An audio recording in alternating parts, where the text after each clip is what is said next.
జై శ్రీరామ్. నేను మీ వేణురేజిటి ఛానల్కి స్వాగతం. ఈరోజు మనం ధనుర్మాస వ్రతంలో 14వ పాశురం దాని భావం గురించి తెలుసుకుందాం. జై శ్రీమన్నారాయణ.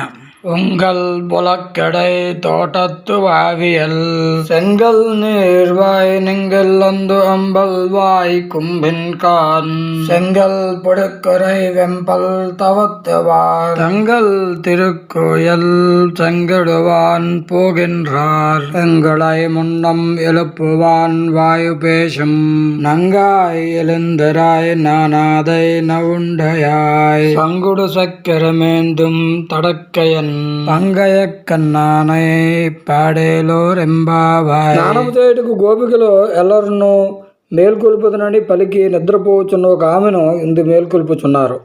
ఈ బాలికకు ఊరువారినందరూ ఒక త్రాటిపై నడపగల శక్తి కలదు.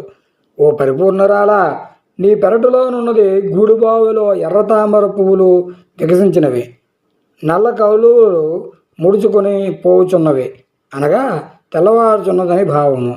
లెమ్ము, ఎర్రని కాషాయ వస్త్రములను ధరించి తెల్లని పలువరసు కలిగి వైరాగ్య సంపన్నులైన సన్యాసులు తమ తమ నివాసంలో ఆరాధన చేయుటకై వెళ్ళుచున్నారు. లెమ్ము, నీవు ముందుగా మేల్కొని వచ్చి మమ్మలను లేపేట్లు మాటలు ఇచ్చితివి, మరిచిపోతివా ఓ లజ్జలేని దానా? లెమ్ము, ఓ మాట నేర్పరి కలదానా, శంఖమును చక్రమును ధరించినట్టియు ఆజానవాహునకు పుండరీకాక్షుని మహిమను గానము చేయుటకు రమ్ము అని గోపికాంతకులు గోదాదేవితో సహా గోపికను లేపుచూ ఉన్నారు. జై శ్రీమన్నారాయణ.